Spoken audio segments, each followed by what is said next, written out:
New York, a beautiful state renowned throughout the world for a multitude of reasons. Some people love the urban life, some despise it. Some recall extravagant memories visiting upstate New York, while others wish to forget the horrors that they witnessed. Let's just say if you visit New York, you'll never be the same. Today, I have some allegedly true scary stories from New York to share with you. And good luck hailing a cab fast enough. It won't be there in time to save you from that psycho in the alley. If you have a scary story or experience of your own, you can share it with us at darknessprevails.org. Rolling Hills Asylum. From Sara H. Location: Attica, New York. I live in Batavia, New York, but I grew up in Attica. This happened about 15 years ago when I was 18. That was long before anyone other than us locals knew anything about the Rolling Hills Asylum. To us, it was just a little place a few miles from home. My family had been in this county for generations. One of the things they did every year was go to see Santa at the Rolling Hills. One year, I decided to go along with my mom and two younger siblings.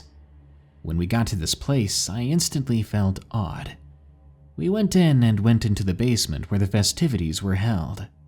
I thought that was very strange. I asked my mother why they were doing it in a crowded basement like this, when the place above was huge. She looked at me and said, "Well, it's the only safe place to do it." I shook my head and said, "Why?" Without an answer, I got bored and decided to wander around. My mom grabbed me and said, "Just don't go upstairs." And again I asked, "Why?" She frowned and finally said, "Just don't." Well, me being 18 and thinking I knew better than her, I did the opposite of what she said. It was a decision that still haunts me. I managed to slip away when my mother wasn't looking. The upstairs was pretty much empty. Of course, it was eerie, but it seemed normal. I came to an open door and peered inside the room. Just like the rest, it was mostly empty, except for some strange metal tables and sinks. I figured it looked like a kitchen. I slowly went inside before being startled by the sound of the door I'd just gone through creaking. I turned around and the sound instantly stopped. I didn't see anything out of place. I began to move closer to one of the tables, and just when I'd forgot about the creaking noise, the door slammed shut. It made me tremble and cover my ears. My heart was pounding like a rock thrown off a cliff. Once I gathered myself, I quickly ran to the door and grabbed at it. I pushed and looked both ways, but there was no one there. I was just happy that I wasn't locked inside. At this point, I knew nothing of this place's history, and I was not a believer of anything paranormal at the time. But none of this made sense. My heart was in my throat, and I was too nervous to stay here, so I began to walk back toward the basement where my mom was. But once I was at the end of the hallway, I looked back one last time, back toward the doorway from that room. I then saw what looked like a thick cigarette smoke flowing oddly, nonsensically out of the room. Obviously, it wasn't cigarette smoke, but that's what it looked like. I ran, turning away from this weirdness. I went back to my mom, and I said nothing, because I knew if I said anything, she would simply tell me how right she was. A few days later, I had enough, and I decided to talk to my mom about it. I asked why that place wasn't safe. She then told me this horrible history and the experiences people have had upstairs and in the morgue. Just hearing that word sent chills down my spine. I had found myself in that morgue. I should have known better. It was obvious that I was not welcome there. From that day on, I avoided that place like the plague. I refused to even drive by it. When I saw that the place had gained a supernatural following, all I could do was shake my head and think that people really have no idea. Attacked on Ghost Mountain Road, from Silverwolf 69.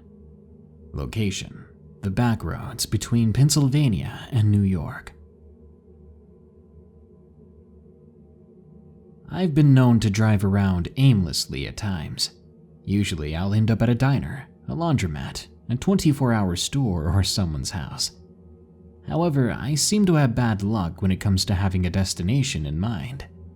2016 was such a year. It was a year when an innocent trip became a night of unspeakable horror. I was driving up to New York to visit my wife's brother, Thomas. As soon as I got on a lonely road, I got this sense that I was being watched. My wife was drumming her fingers on her armrest, which is something she only does when she's agitated. It was a warm night, so I thought opening a window would help to calm her down. However, as soon as I began to lower the window, she said to me, "I swear to God, if you don't put that back up, I'll punch you." Her tone made it clear that disobeying would be felt for days to come. I immediately put the window back up, and I asked her what her problem was.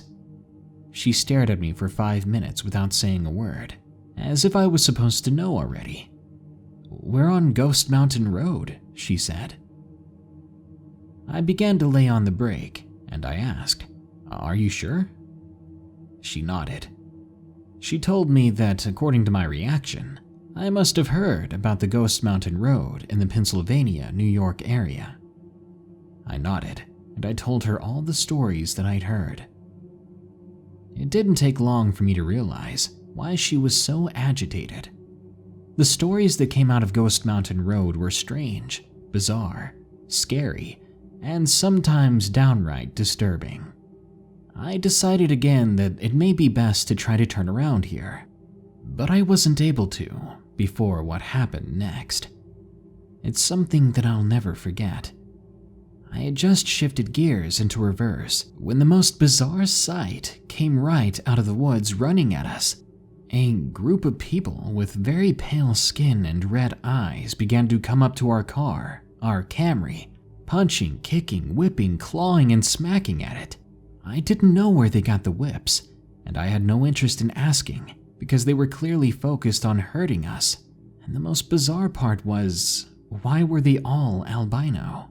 I began to honk the horn over and over again, trying to scare them off. But after the first flinch, they had no reaction to it, and they did not give up. I quickly got on the cell phone to call the police, but then remembered that even the cops wanted to stay away from this place, often refusing to patrol the mountain alone. If I did get a hold of them, it would have been too late by the time they arrived. I felt like I was stranded at the gates to the underworld. All of a sudden, I saw a face looming right next to my window, and I screamed. All I saw was white skin and red hair and those violet reddish eyes. It was an albino woman. To be honest, I've never seen an albino woman before. If I wasn't panicking at the moment, I probably would have been more curious. But under the horror movie-like circumstances, my wife and I were fearing for our lives. I decided to take a huge risk and did something risky. We had some flares in the car next to the first aid, just in case of emergencies. I opened my window and I launched one of the flares. As soon as it began to crackle, the albinos got scared and ran back into the woods. My wife was so terrified, she immediately threw up into the floor. I saw a scratch mark on the window and knew if I hadn't had the flare, one or both of us would have been attacked, torn to shreds by whatever metal weapons they'd used to claw that window with. Now flooring it on an alternative route to Thomas's house, the two of us were yammering like idiots. My wife was trembling. When we arrived, Thomas fetched her a towel, and I was so freaked out I needed a whole bottle of Pepsi to calm me down. After my wife stopped shaking and I was calmed, we told Thomas everything that had happened from start to finish. Thomas folded his hands and looked both of us in the eyes. He said, "Go to my room, close the shades, keep the lights off, and whatever you do, do not make a sound." Extremely creeped out by this, me and Lauren, my wife, obeyed him and went to his room. Despite what had happened, Lauren and I fell asleep quite quickly. When we woke up the next day, Thomas was making breakfast and reported that nothing had happened last night. After we had breakfast, Lauren and I got in the car and went right back home. I saw some weird drawings on the road and backed up to take a look at them. Without getting out, I tried to get a good look at what they were, and I could hear my veins throbbing in my ears. Then Lauren shrieked and pointed out to her side. I climbed into her lap and looked. Right where we had been attacked, there were red splatters. We both looked at each other and got out of the car. There were 2 human outlines on the road in red. I told her that there was an outline on my side as well. There were 3 outlines that had not been there the previous night. Lauren and I have never been back to Ghost Mountain Road, and I would prefer to keep it that way, because nothing there makes sense. Nothing there is safe. I still get chills whenever I think about that night. Unwelcome Guest from SilverTreble. Location: a small New York community. This happened many years ago, but I can still recall every detail quite vividly. Some backstory. I'm usually a skeptic when it comes to things like this, preferring scientific logic to explain what goes bump in the night. Sadly, even I have no explanation for this.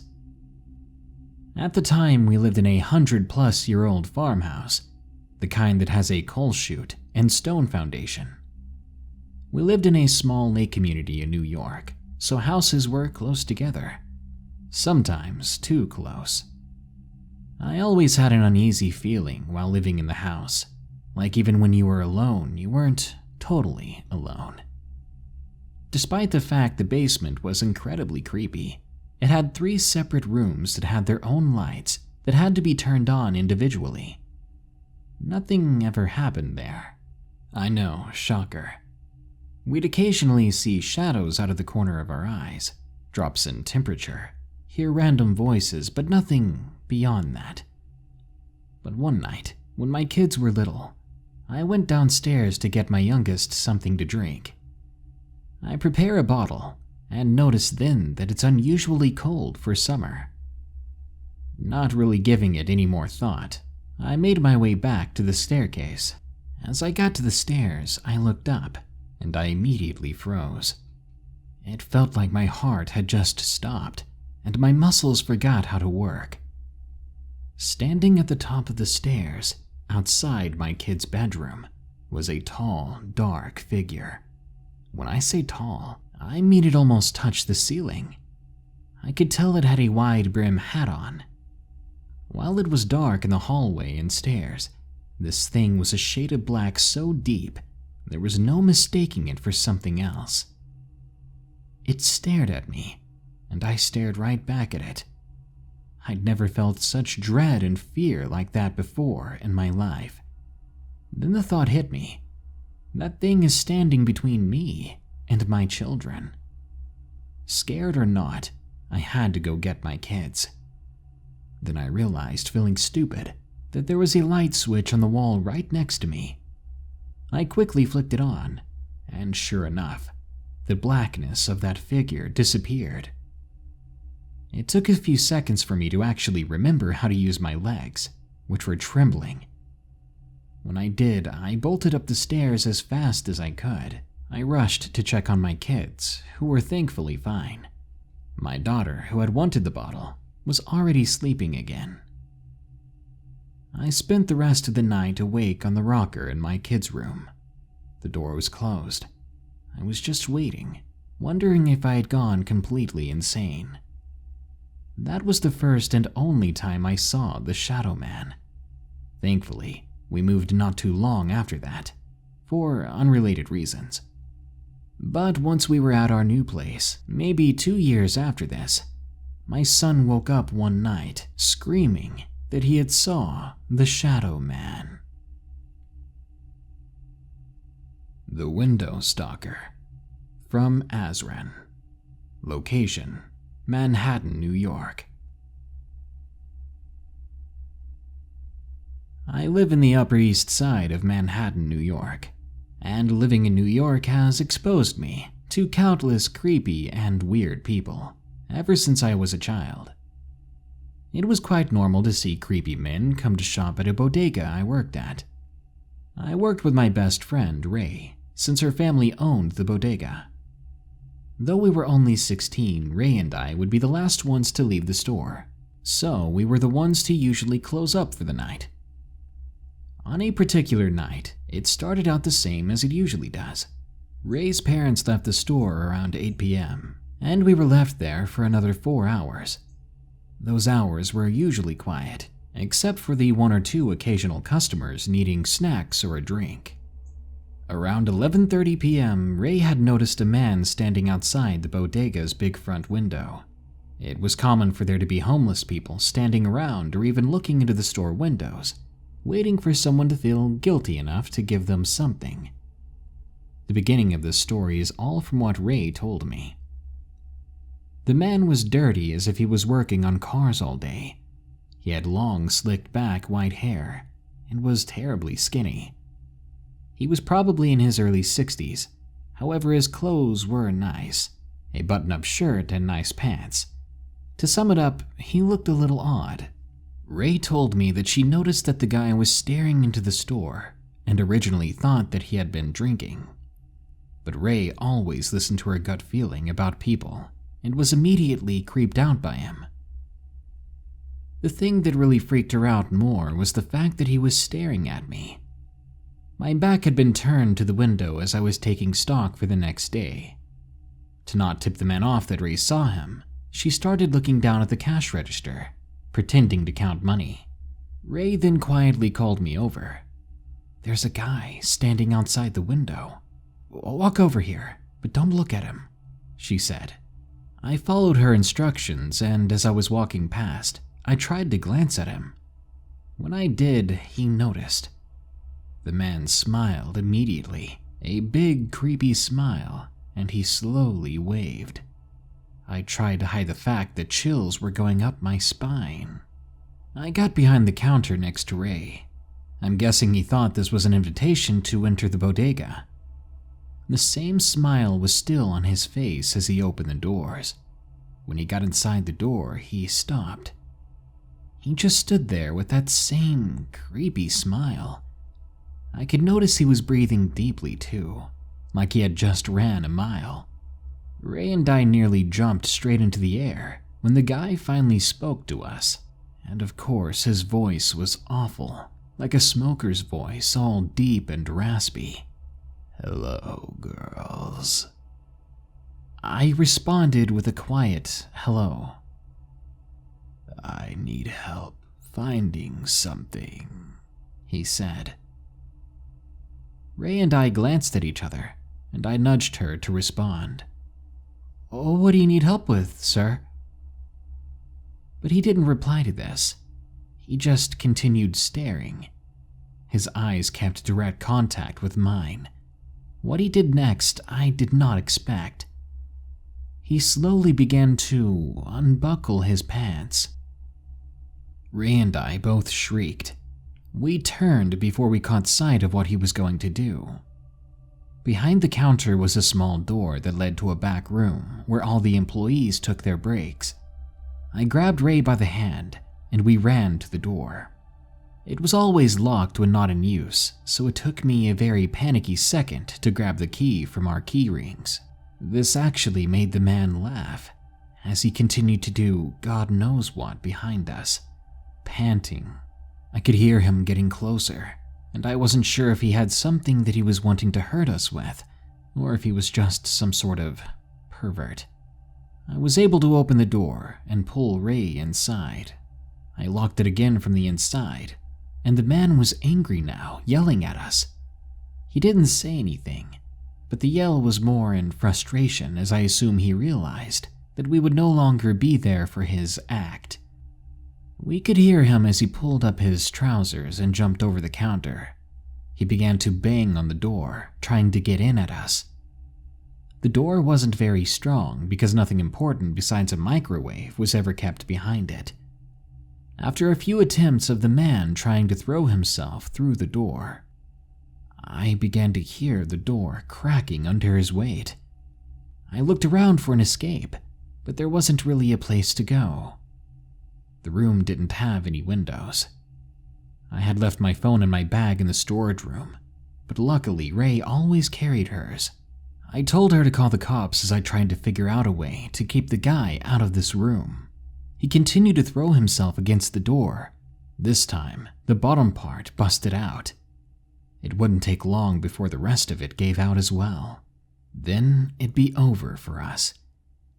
I was beginning to pray at that moment. I was desperate and more terrified than I'd ever been. But luckily, my prayers were answered. The moment the top of the door gave out, our last line of safety, nothing remaining between us and the deranged man, the cop sirens began to flood in. He smiled once more before the cops rushed into the store, and the last thing the man did stuck with me for the next few years. He looked at Ray and I straight into our eyes and then said, "I'll see you again." He then said Ray and I's entire legal names, and we knew then that he had been planning this. The cops grabbed him and quickly handcuffed him. At that moment, we were crying. It took about 4 cops to calm me down. After the incident, my parents moved us out to the Upper East Side. It has been 3 years since then, and luckily we haven't seen the man again. Ray's parents soon closed the bodega and moved it into Brooklyn. Ray and I still occasionally work at their place, and nowadays whenever we do, we make sure there's someone else with us. And for the final 2 stories, because the last story that I had planned for this video didn't turn out to be as good as I hoped, I have 2 older stories that I've read before on this channel that match today's topic perfectly. Enjoy. Confession from a Nurse by Natalie S. In 1987, my 21-year-old mother was working the normal night shift. She was an ER nurse in a very busy city in New York. Every night was pretty crazy. Violence, traffic accidents, and some very gruesome patients caused by tragic ignorance. But there was something different about that night. It was around 2 a.m. when a mother was rushed into the ER with her 6- and 9-year-old girls. The girls were not wearing any clothes and were covered in blisters, and their skin was hot red. The mother said she was washing dishes while running a hot bath upstairs for the kids. She then said that the little one fell in, and the older one went to help, only to fall in after her sister. The girls were put in burn sheets immediately and placed into a packed emergency room with just a curtain around them. They held hands, telling one another they were going to be okay. Second-degree burns covered them from their necks down to their crotches, but something made no sense. Why were their arms and feet not burned if they almost drowned in a hot tub? My mother had this horrible feeling in her stomach and called the cops. She said this was no accident and they needed to check the house. The police investigated, and about an hour later the officer called her and said she was right. Their beds were soaking wet. It turns out the children were sleeping, and their mother walked in and dumped a boiling hot pot of water on them. Why? She was on substances. My mother became uncontrollable and was enraged and sickened to know these kids were suffering, getting medicine that could not deal with the pain they were feeling. She hung up and saw the mother in the room. She went to confront her, but was held back by the whole staff. The last thing she said to her was, "How could you burn your own babies?" An anonymous call. Submitted by Mike S.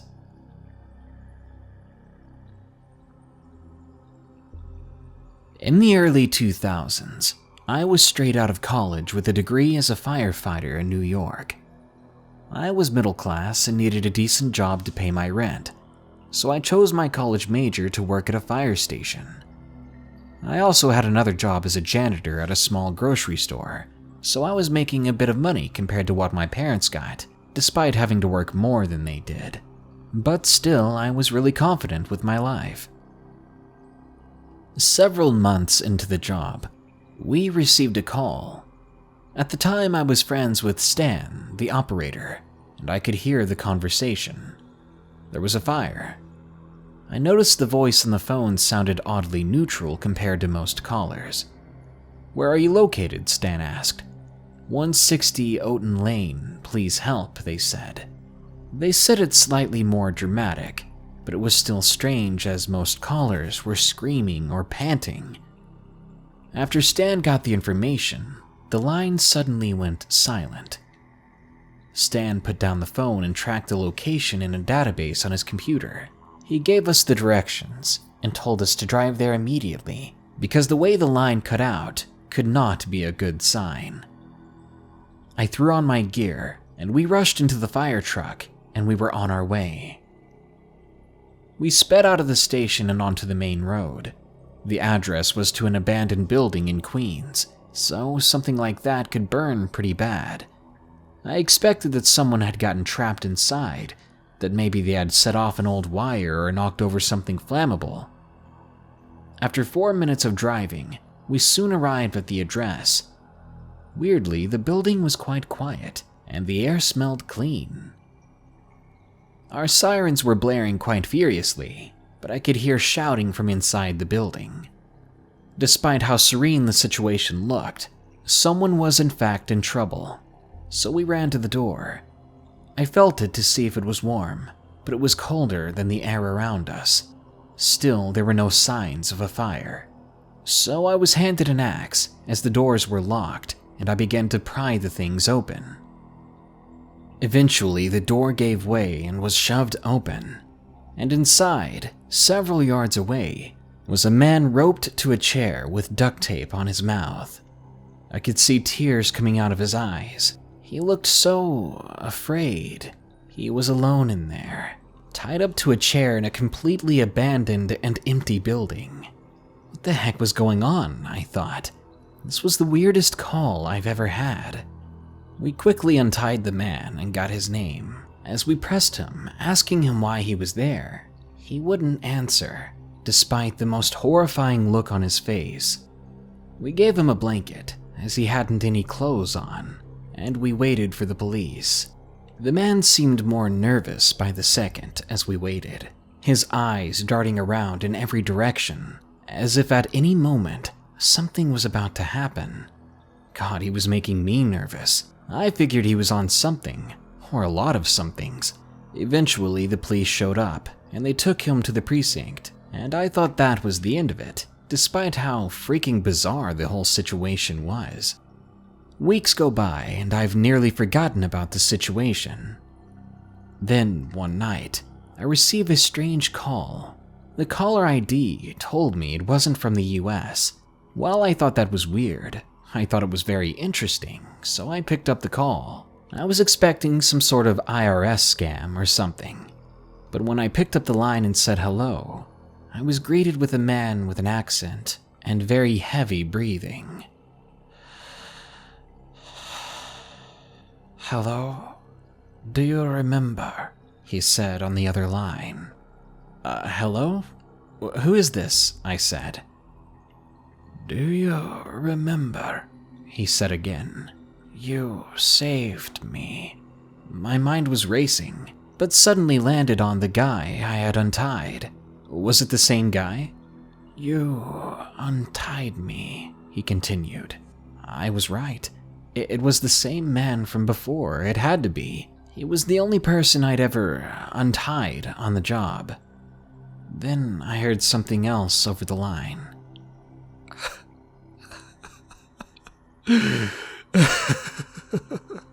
At first I thought he was laughing, but no.